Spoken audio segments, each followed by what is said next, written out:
Dok, misal dengan Nindi Farmasi mau konfirmasi pasien atas nama ini, terus usia segini, mau double check dok, resepnya apa aja ya? Pas dokternya sebut-sebutin ada yang salah tuh, ya udah kayak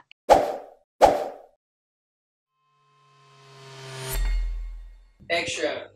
Selamat datang di front office, medianya para officer. Hari ini adalah episode ketiga dari front office. Dan hari ini kita udah kedatangan, bukan kedatangan, maksudnya kita sudah tersambung dengan Nindi Wulandari. Nindi ini seorang tenaga kesehatan di salah satu rumah sakit yang ada di Kota Bekasi. Langsung saja kita sambung pada Nindi. Halo Nindi. hai. Apa kabarnya nih? Alhamdulillah baik, lu gimana Jan? Alhamdulillah sehat juga. Bener ya lu ya lu mengabdi ya lebih tepatnya di salah satu rumah sakit yang ada di Bekasi ya, Betul. sebagai lebih tepatnya asisten apoteker. Yap, betul. Nah, lu kan sebagai yang mengabdi di bidang medis nih, tolong dong dijelaskan maksudnya apoteker, asisten apoteker itu deskripsinya seperti apa sih pekerjaannya. Terus lu udah berapa lama nih bekerja atau mengabdi sebagai asisten apoteker di rumah sakit tersebut?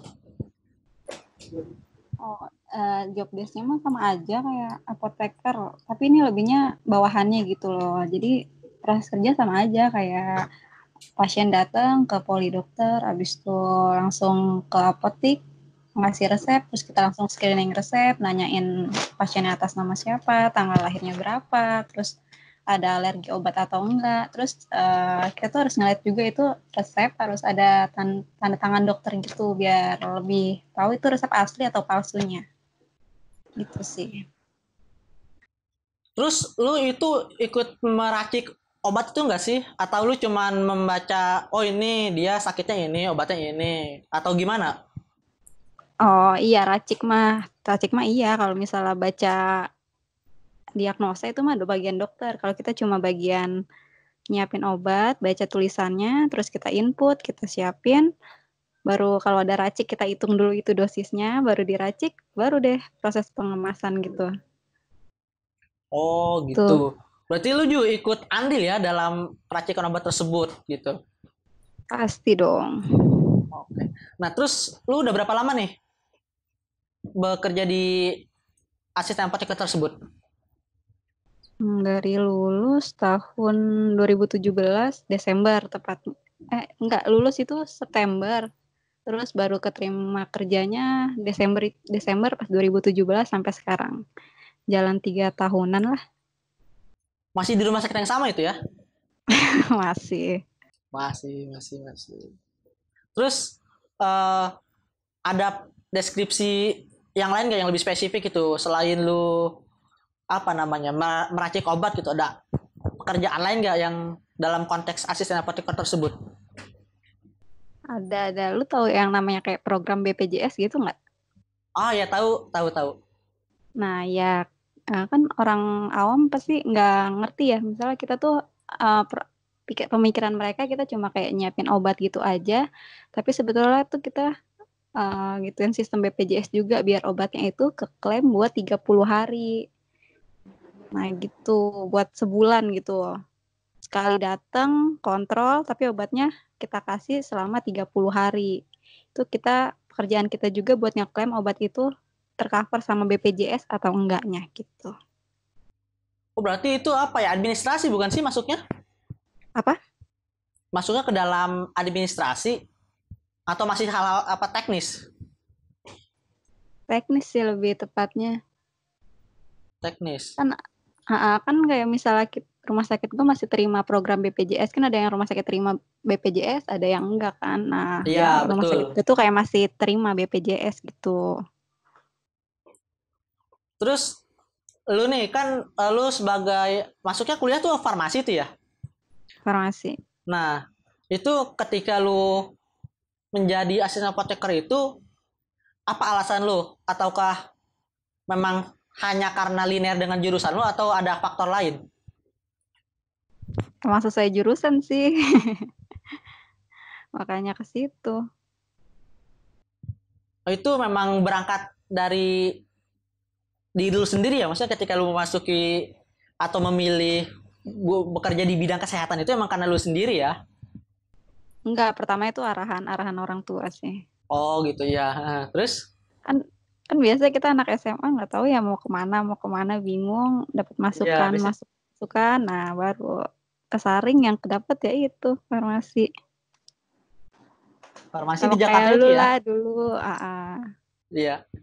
Tapi kalau gue dulu ada bedanya sih, memang karena gue pengen, Apa? iya memang ada orang tua, cuman kalau gue faktor terbesarnya memang karena gue penasaran sih, karena gue berangkat waktu itu dari passion, maksudnya ketika gue senang sama suatu bidang, nah gue pengen masuk bidang tersebut, tapi memang tidak terlepas dari andil orang tua juga, Nah iya. ada faktor-faktor orang tua dan kita juga yang menentukan. Jadi si orang tua cuma masuk-masukan aja. Iya, cuman pada akhirnya kita yang menjalankan gitu kan. Tuh. Terus ketika lu, oke, gue mau masuk bidang kesehatan, gue memasuki farmasi nih. Terus ketika lu bekerja di suatu rumah sakit gitu, mengabdi di suatu rumah sakit, nah itu bagaimana prosesnya ketika lu sampai bisa menjadi asisten apoteker tersebut gitu? Ataukah melalui seleksi, ataukah memang seperti apa prosesnya? Masuk ke rumah sakit itu? Atau Iya, gimana? iya ketika lu Iya, masuk kalau ke masuk rumah sakit tersebut gimana tuh? kan kayak kebanyakan orang pada umumnya kan naruh-naruh lamaran itu, terus ada juga yang open recruitment. Nah kalau gue di rumah sakit itu emang naruh lamaran, terus ya udah kepanggil ikutin wawancara dokter, wawancara apoteker, wawancara HRD, tes tertulis, ya gitu seperti hal pada umumnya. Sama Oh sih berarti kayak memang orang-orang. ini seleksinya administrasi ya? Oh seleksinya seleksi ya dari administrasi, ketika lu ada lowongan lu mencoba melamar kan? Enggak, kalau itu gue nggak tahu kalau ada lowongan di situ malah. Gue asal masukin Oh, aja ke oh, semua rumah oh, saya sakit di masukin. Bekasi. Iya.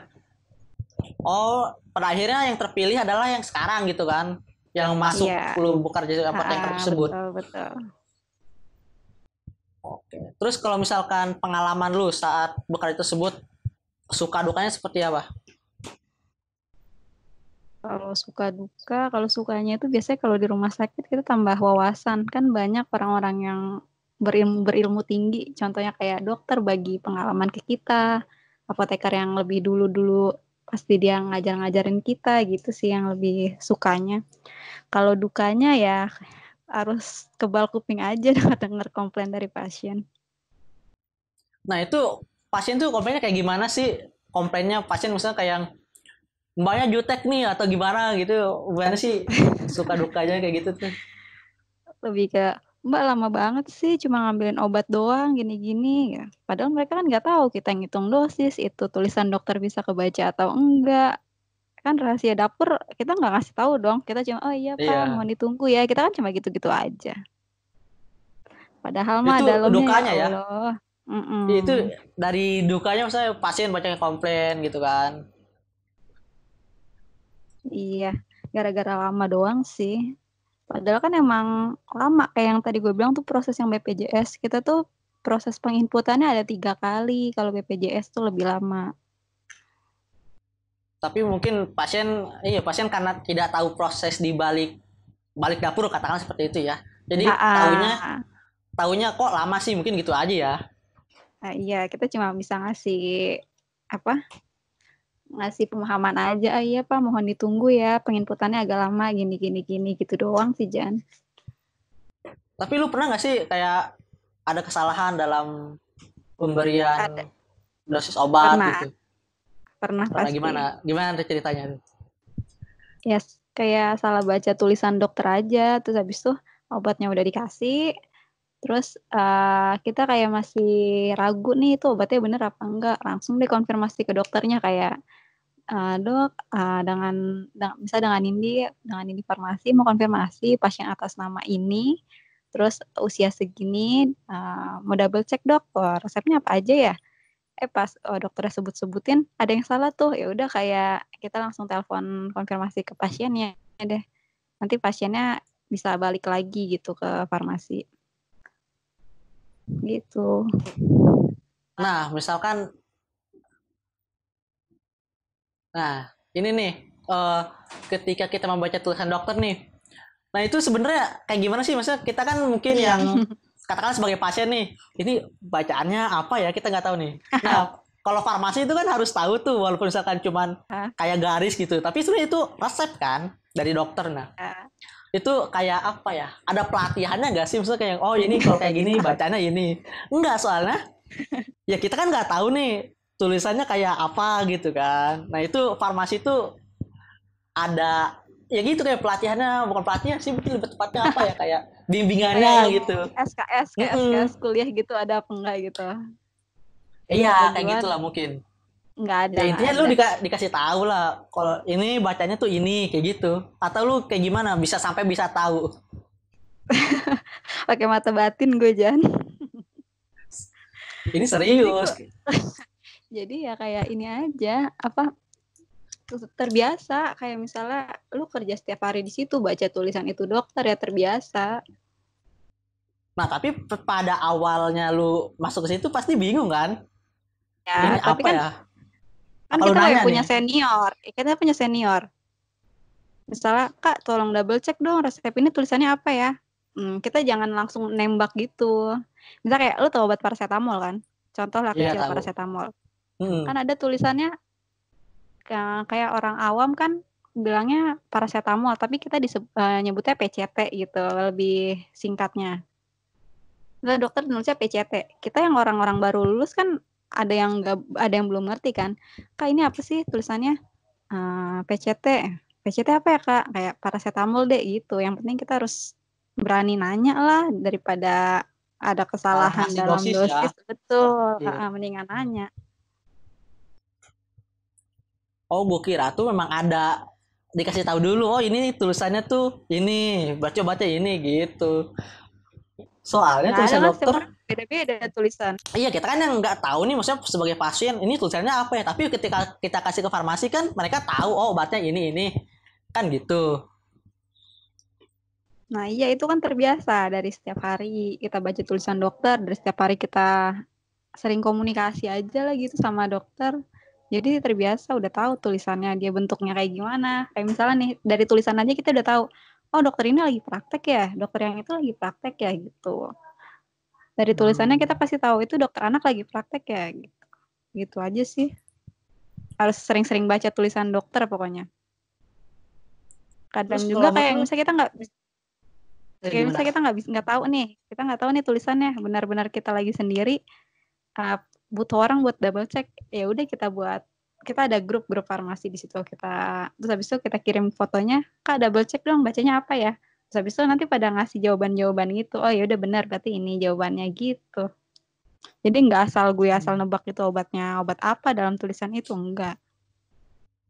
Oh, jadi intinya sih kalau kita nggak tahu harus ada double check itu ya, entah itu ke dokternya atau ke apa senior kita, iya, yang udah pengalaman lah ya. Daripada human error kan dengan double check lah. Yes, lebih berbahaya human error ya. Betul. Bahaya tuh nyawa soalnya. Iya, nyawa pasien sih. Terus kalau menurut lu prospek pekerjaan sebagai asisten apoteker ke depannya kayak gimana nih?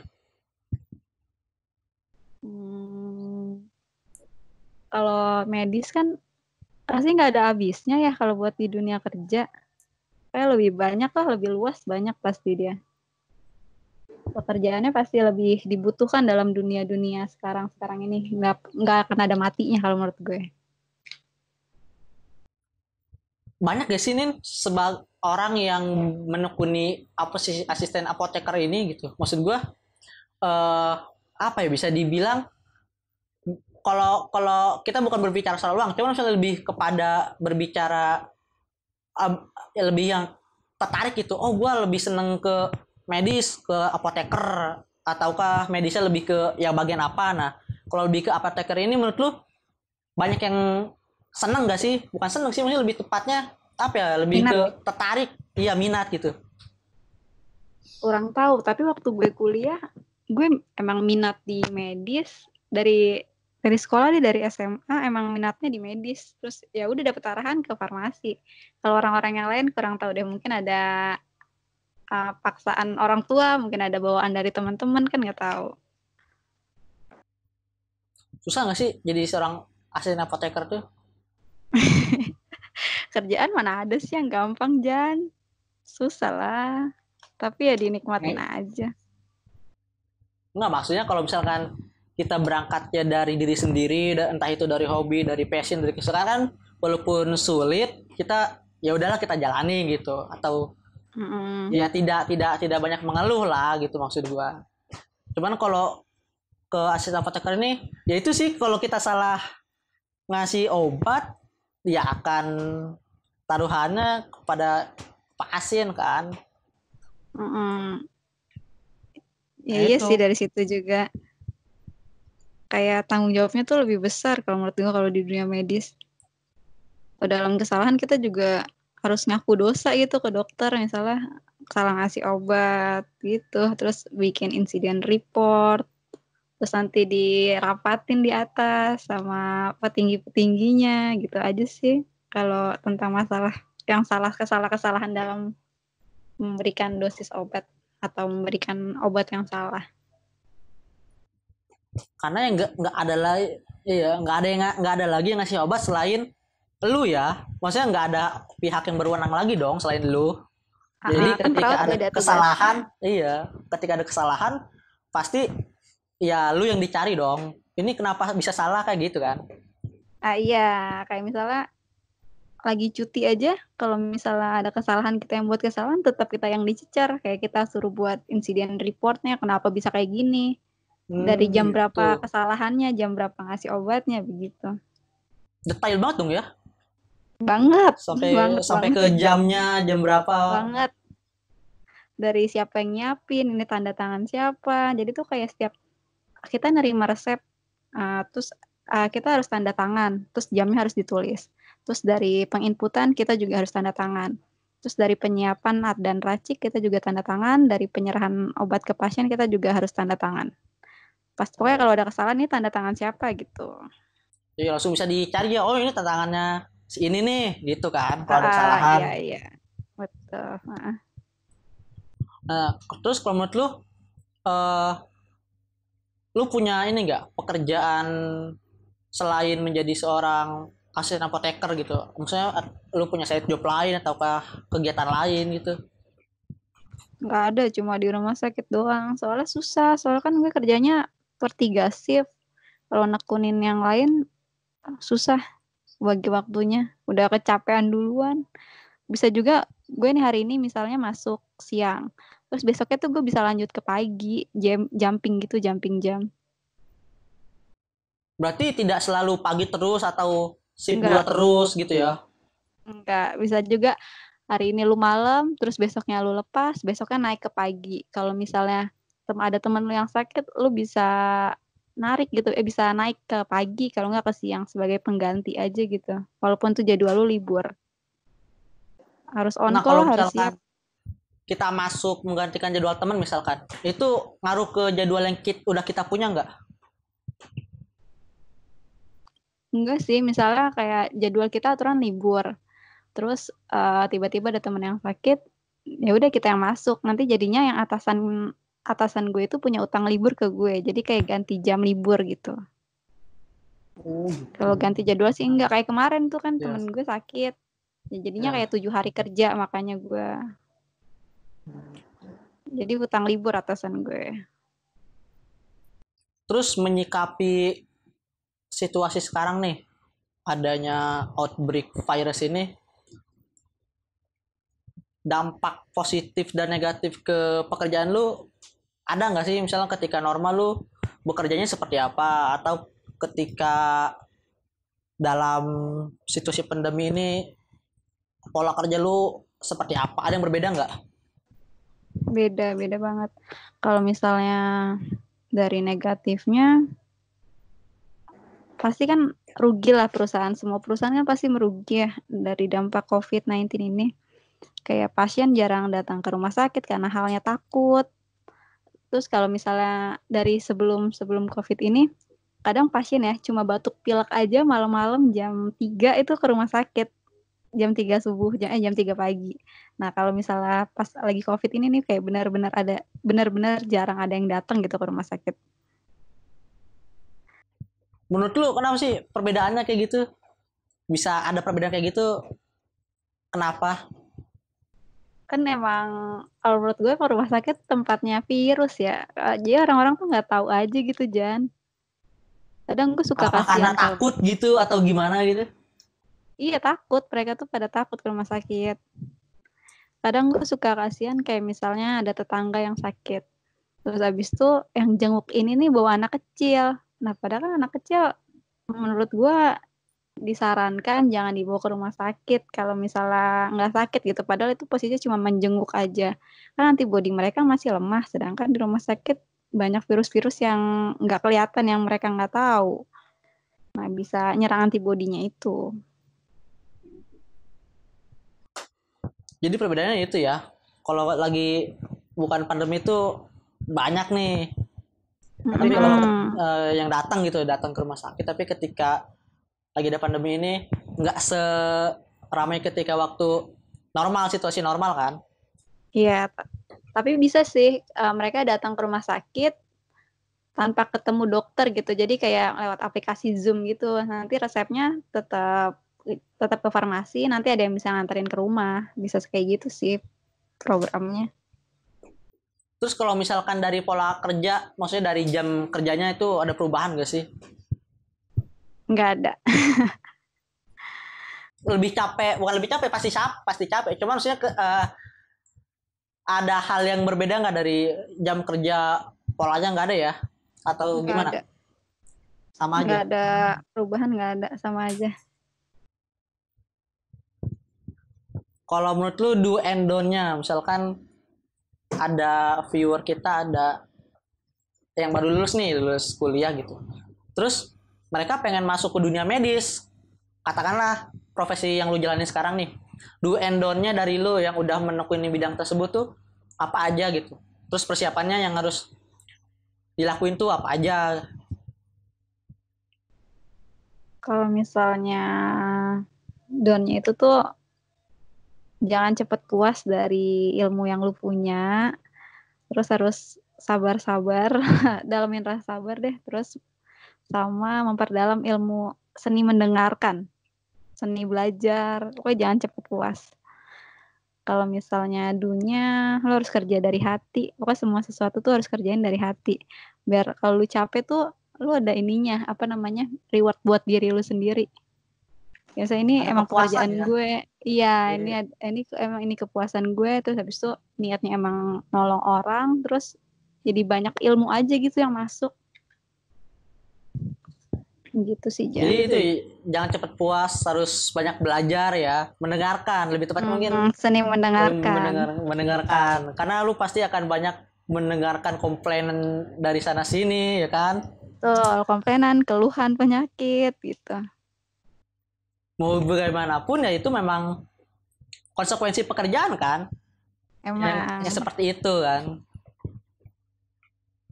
harus Nah, konsisten lah. Emang kan harus udah disumpah jabatan juga.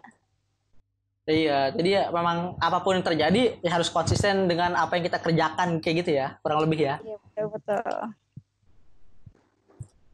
Terus lu mau ini nggak eh menyebutkan nih, lu bekerja di rumah sakit mana? Gue kerja di salah satu rumah sakit Siloam daerah Bekasi. Terus apa lagi, Chan? Gue bisa nyebutin sampai situ aja. Dan sebagai asisten apoteker itu aja kali ya. Iya, betul. Ya. Terus latar belakang pendidikan lu mungkin bisa disebutkan lu kuliahnya lebih rinci aja di kuliah di jurusan apa, di mana. Oke, gue kuliah di daerah Jakarta, di Akademi Farmasi Hang Tuah. Pendidikan terakhir gue D3 Farmasi. Mau lanjut sih. Jadi nerusin ke D4. Enggak, kalau D3 itu ke S1. S1 S1. kan gelarnya masih S-Pharm. Terus gue ngambil apoteker lagi, baru S-Pharm APT. Baru apoteker. Itu spesialis ya masuknya ya? Iya, kalau Bukan? udah apoteker udah profesi udah. Oh, udah profesi. Bisa Kalau yang bisa ini aja masih sih akademik ya? apoteker S2.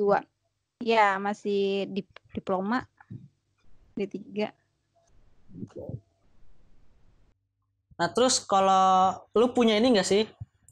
Tempat tempat kerja impian lu di mana gitu? Ada, tapi aduh susah sih. Kita nggak boleh bilang nggak mungkin ya di PT Iya, Unilever. betul. Karena tidak ada yang tidak mungkin di dunia ini. Betul.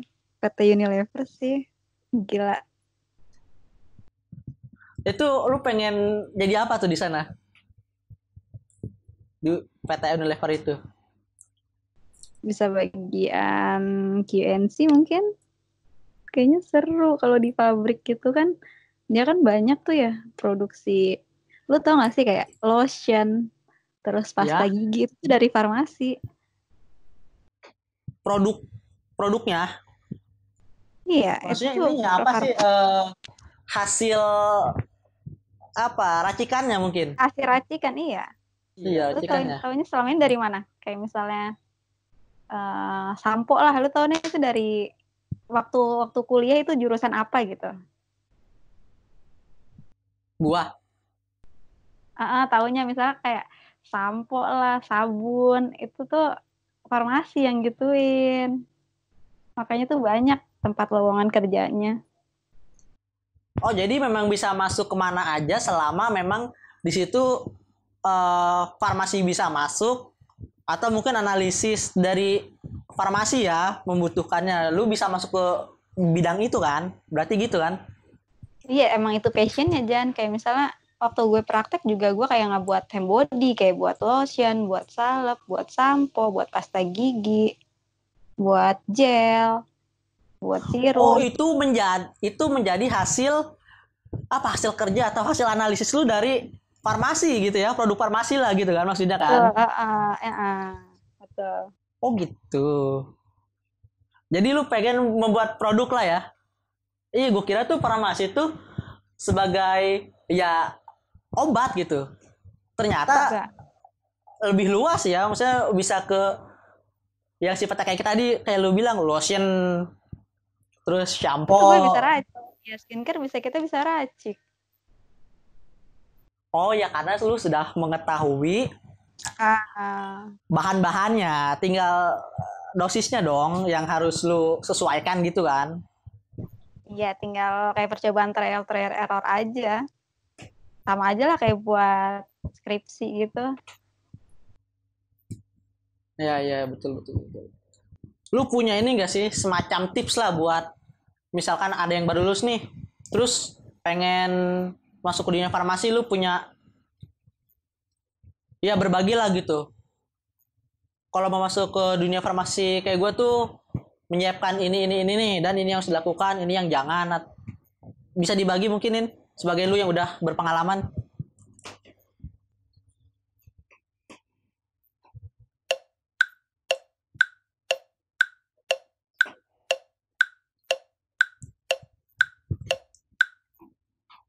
Apa? Lu punya apa? Gue bingung. Sarannya apaan? Intinya jangan iya kalau misalkan ada lulusan yang baru lulus nih misalkan entah itu dari sekolah farmasi, SMK farmasi, terus bingung nih, duh gue dulu abis lulus mau kemana ya, nah terus terpikir pengen jadi farmasi melanjutkan misal biar linear gitu dengan jurusan di kuliah atau sekolahnya, apa yang bisa lu bagi kepada mereka biar mereka bisa setidaknya punya insight nih, oh kalau bekerja di rumah sakit terus asisten apoteker tuh kayak gini gitu, atau di bidang medis lain seperti ini. Lu punya insight apa yang bisa dibagi gitu? Yang pengen kuliah ke farmasi gitu. Ya pengen Ya, yang pengen kuliah bisa, yang pengen bekerja melanjutkan dari kuliahnya bisa kayak gitu. Kalau misalnya dari kejuruan ke SMK gitu, kalau misalnya nggak dilanjutin, menurut gue sayang banget. Itu ilmunya udah banyak banget, itu udah ilmu dasar kalau dari SMK, kalau nggak ngelanjutin ke dunia farmasi.